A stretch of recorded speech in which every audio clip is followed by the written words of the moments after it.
On this Christmas week, I can't think of a better gift than an episode of the NFC West Huddle, and so we're here with all the experts from around the best division in football. Literally, I mean, just look at the records right now. In Los Angeles, we've got Gerard Moncure. In San Francisco, it's Bailey O'Carroll. And in Arizona, we have the one person who is not on injured reserve when it comes to the Cardinals, Megan Plain. Megan, let's start with you because you're the most neutral observer here. Last Thursday night's game between the Seahawks and Rams was just crazy. What was your biggest takeaway from that one? Oh, it was such a good game, right? We love games like that come down to the wire. My biggest takeaway for me, I've been all in on the Rams winning the division all season. So for me to see, the Seahawks go out there and, see what their quarterback's been able to do, that's been huge to me because he's a guy who, there's been a narrative out there that he can't really close games. So to see him be able to go out there and get the job done, I think for me, watching him out there kind of prove some of the haters wrong was the biggest thing. Yeah, absolutely. Props to Sam Darnold there. We'll stick with ladies first on this one. Bailey, I know Niners fans were rooting for Seattle on Thursday, which doesn't happen very often, but what was your biggest takeaway? That was my biggest takeaway. I was like, Niners fans can cheer for their rivals when it benefits them, right? Yeah. I talked to 49ers punt returner Sky Moore and asked him, I said, you might tell me you didn't watch the game, but you can't really tell me that because I know that you did. And he said all the guys were watching. They all had the group chats going. They were on the edge of their seats, much like just football fans in general. I think to Megan's point, Sam Darnold, really, that was I don't want to call it maybe a career-defining moment, but up to this point in his career, it was because the narrative had been that Sam couldn't close games, and that's exactly what he did against a very good Rams team. The other thing that I learned in this game, there is nobody untouchable in the NFL right now, which is going to make this playoff a stretch that we have coming up, I think, one of the most exciting in recent memories because everybody says any given Sunday or Saturday, I guess, in this case, too. It's anybody's game. It's anybody's Super Bowl. It's anybody's playoff run. And so I think that's another thing I learned in this game. Yeah, and it's anybody's NFC West, given the three teams that are fighting for that divisional title at this point. Gerard, you're next. Some strange things happen under the lights in Seattle historically. Last Thursday was no different. What did you take away from that one? My takeaway is that the Rams have still not figured out that they have to play 60 minutes to win football games. Week 3 in Philadelphia, they were up 26-7 and lost that game. They spotted the 49ers at SoFi a 14-0 lead and lost the game because they fumbled at the 1-yard line. They blow the 16-point lead in Seattle in that game. They just have not figured out that you have to play 60 minutes and that the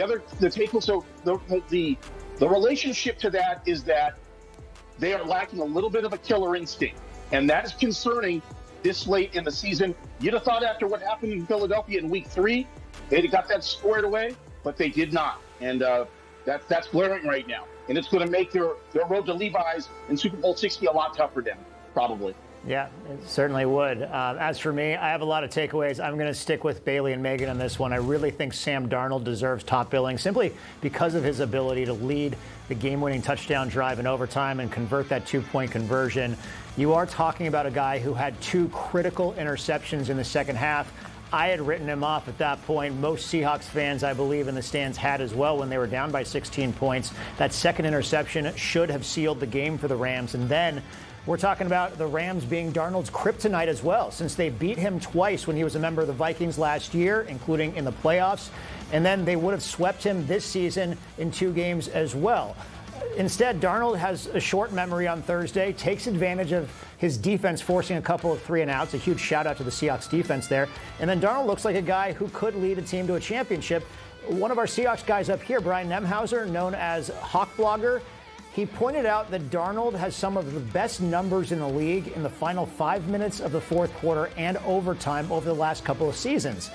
That just shows that Darnold might be more clutch than some people give him credit for. You've heard the term, career-defining moment. That could have been one of them. By the way, Rashid Shaheed also getting honorable mention for starting that comeback with the punt return touchdown to make it a 1-score game. Sean McVay should have never kicked it to him at that point. But hindsight is 20/20. That's a good start to our show. We're going to take a quick break and come back with a new topic here on the NFC West Huddle.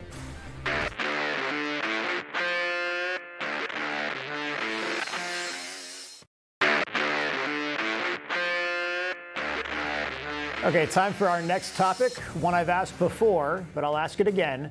Who will win this division? And I'm going to go first because I'm going to beg all of you to continue to say a team other than the Seattle Seahawks, because I have enjoyed being on this island since the middle of May. And don't get me wrong, I think the Niners, the Rams, and the Seahawks have been better than I initially expected this season, and it is a big deal that all three of these teams have already clinched playoff spots. Kind of a testament to the strength of this division. And frankly, I think it could go a number of ways. The Rams are dangerous. The Niners looked unstoppable against the Colts this week. But I think this is the year the Seahawks get over the hump. They did it with the Rams on Thursday. If it comes down to the Niners in Week 18, how many times have we seen it come down to Seattle and San Francisco over the years? And Kyle Shanahan's had the advantage for the majority of the last decade. But this is why they hired Mike Macdonald, to build a defense that was capable of stopping a Shanahan offense.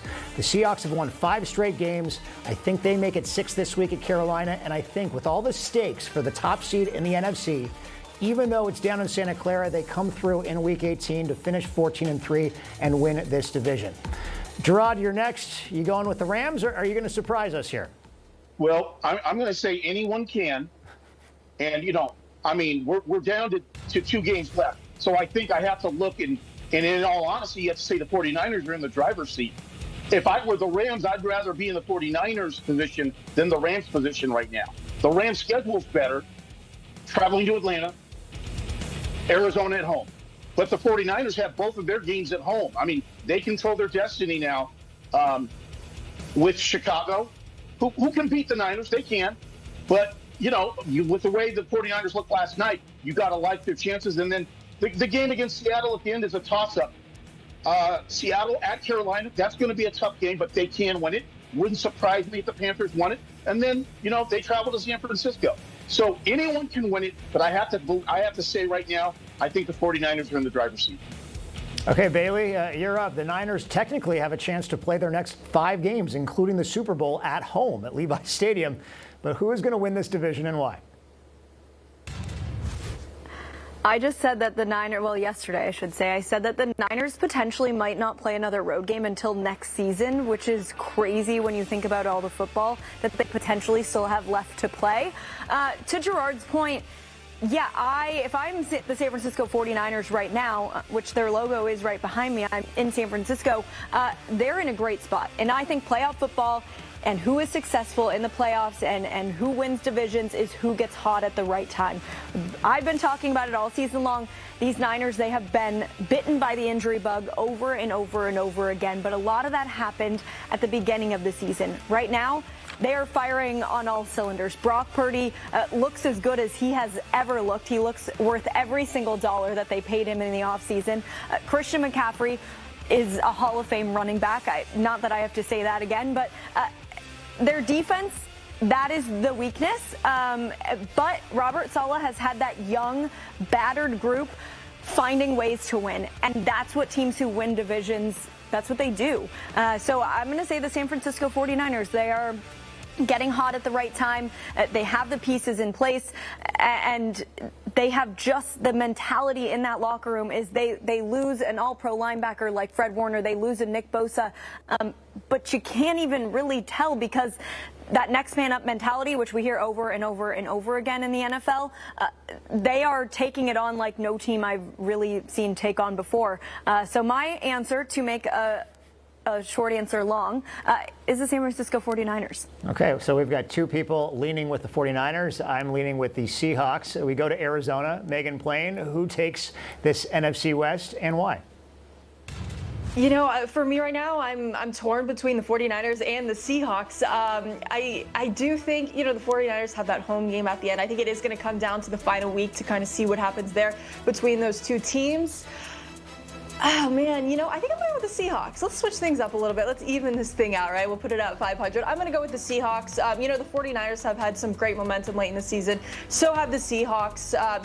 Like we all talked about, we've seen the way that another quarterback can step up at the end of the game when they need it the most. So I'm going to go with the Seahawks. I think they're going to be the ones to kind of swoop in and take over in this one. It'll be very interesting considering the road team has won the game between the Seahawks and the Niners the last 3 meetings, including in week 1 of the regular season this year. We're going to find out in a couple of weeks. Very excited to see how this all plays out, and that starts with this week's games. The Seahawks at the Panthers, the Niners hosting the Bears, the Rams at the Falcons, and the Cardinals at the Bengals.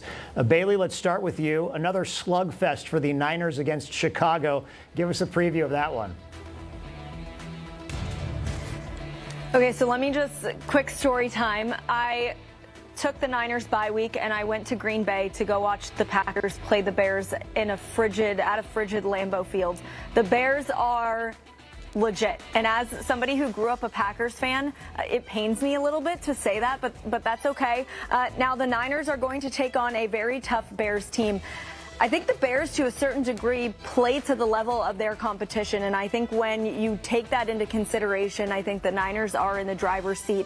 They have been in these big games before. You think about how short Brock Purdy's career has been to this point, but he's been in some of the most high-pressured, meaningful situations that you can ask a quarterback to play in, and so the Bears just don't quite have that experience. We don't know how they're going to react in some of these big games that can be the difference maker in seeding in when it looks like their playoff route and stuff like that. So I think the Niners take it, and I think I've been to games at Seattle. I've been to games at Lambeau. Home field advantage means something at Levi Stadium, and I think I'm going to say this, and because I say this out loud, this likely won't happen, but I think the Niners win out, and we know that they control the destiny when it comes to the number 1 seed in the NFC, not just the NFC West.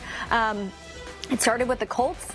They checkmarked by that box. Chicago is up next, and the Niners, when I hear them talk, when I go into that locker room, they have these blinders on, this sort of night vision goggles, if you will. They have one goal in mind, and I think it's going to be hard to stop them from getting that number 1 seed. Hey, Bailey, speak it into existence. We encourage that, and hopefully you've just jinxed yourselves as well. Megan, you're next. The Cardinals at the Bengals. A pretty meaningless game in the big picture, but what should we be focusing on in that game? That's right. Just so meaningless. I'm so jealous of all of you. You guys, week in and week out, get to cover these teams that are competing for a division title. But this one, listen, the Cardinals, they've done really not much but lose all season long. So I think they're going to keep the ball rolling here. We have a 7-game losing streak going on right now. No, on the flip side, Bengals aren't great. They do have one of the worst defenses in the league. So, Cardinals offense, I think that they can find some success against that team, but I'm just, I'm going to go with what the past has shown me. The Cardinals, 7 straight losses. Things don't appear to be getting better. It used to be small losses early on in the season. We've seen a lot of large losses as of late. So Cardinals lost there. That's what I'm going with. Okay, and then I'll go next. The Seahawks in Carolina.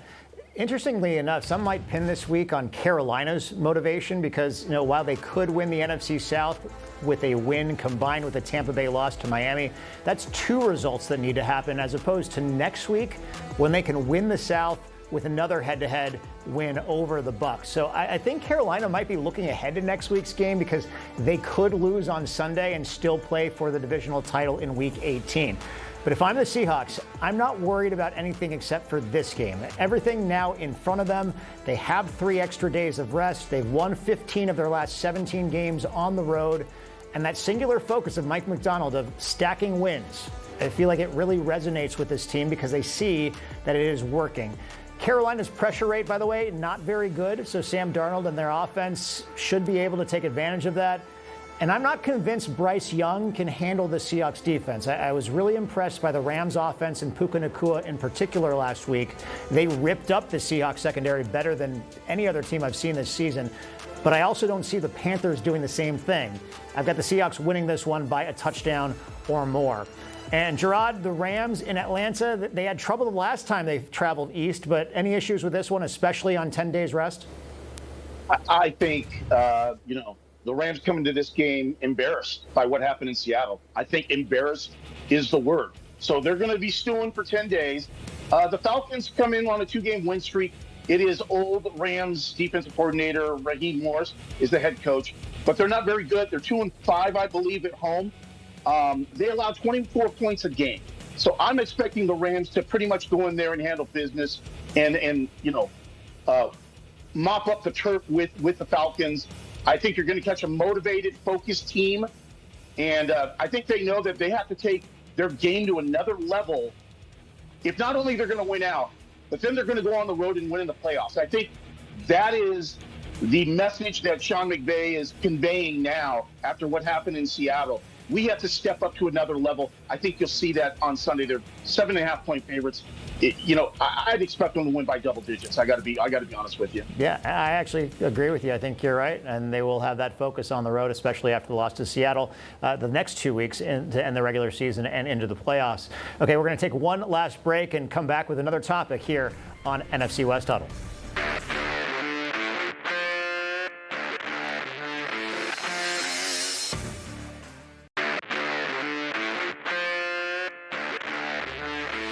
Okay, next topic. What position group on your team has exceeded your expectations this season and why? Gerard gets to go first this time. Gerard, what position group are you going with? It's got to be the defensive backfield. 15 interceptions this year. They are number 7 against the pass in the National Football League. Last year, they were 22nd. Cam Curl, Cam Kitchens, Quentin Lake, who's going to be coming off the IR pretty soon, Kobe Durant, Darius Williams. They've been fabulous. They were the weak link last year, and they are the reason that this team has been in the position it's been in, where everyone's been talking about them as arguably the best team in the entire league, because that defensive backfield has stepped up so much this year. Last year, you could see the front four, the young guys coming. They were on their way, but the defensive backfield was definitely the weak point. This year, they're not the weak point anymore. Your defense all has to work together, all 11 guys, but the defensive backfield this year is definitely holding their own, and that's why the Rams are where they are on the defensive side of the ball, the DBs. Okay, shout out to the Rams DBs. Bailey, you're next. What position group on the Niners has exceeded your expectations this season?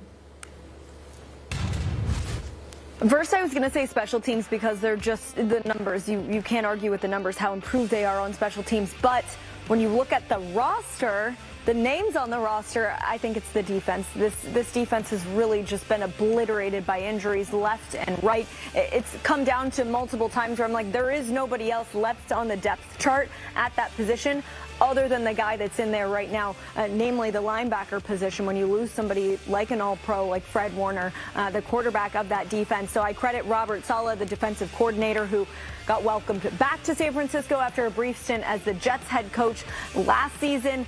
Robert Saleh has done nothing short of an incredible job with that 49ers defense, taking young guys, a lot of rookies, and a lot of just sort of, I hesitate to use the word misfit, but a lot of misfit pieces, and somehow making them work together to hold teams when they need to, get big interceptions when they need to, like they did against the Colts to end that game, put the exclamation point on a win for them in Indianapolis. So I got to give it to the 49ers defense and Robert Saleh. I would be remiss not to. Yeah, and we're kind of sad that he's back in San Francisco after his time with the Jets. He did a great job this season with this defense, and he has so far this year and going forward. Megan, what position group has impressed you the most this year in Arizona?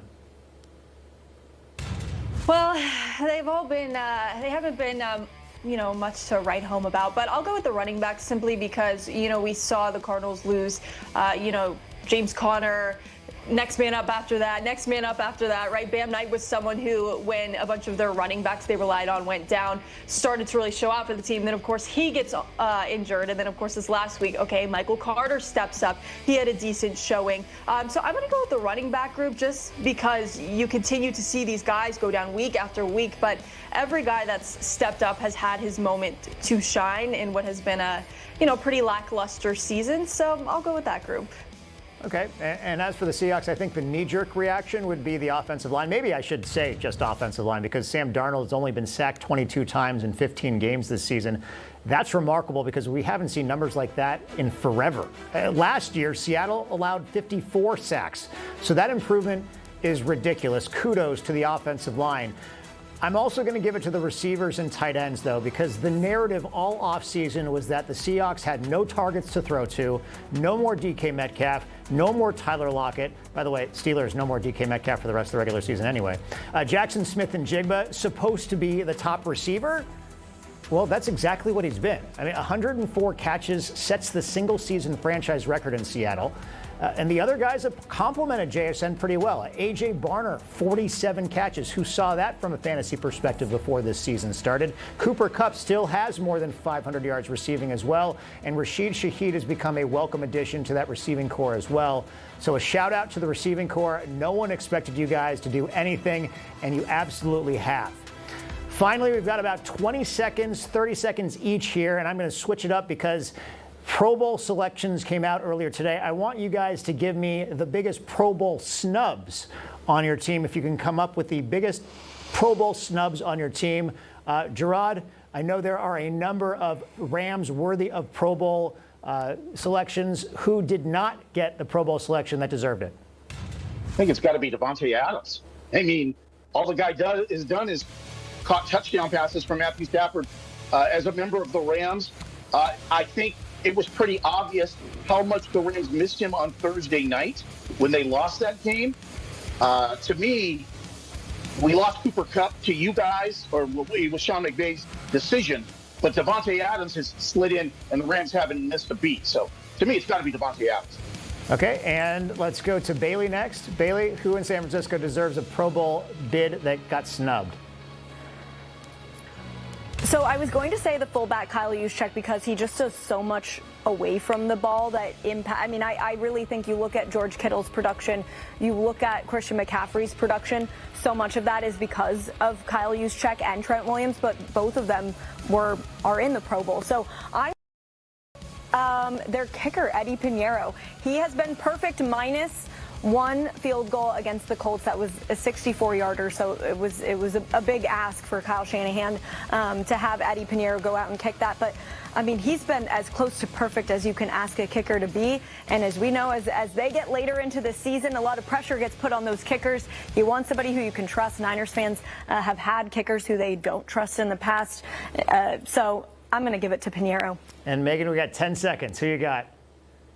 I'm going to go Josh Sweat. He's got 11 sacks. He was named an alternate, so that's something, but obviously he didn't make the main selection there.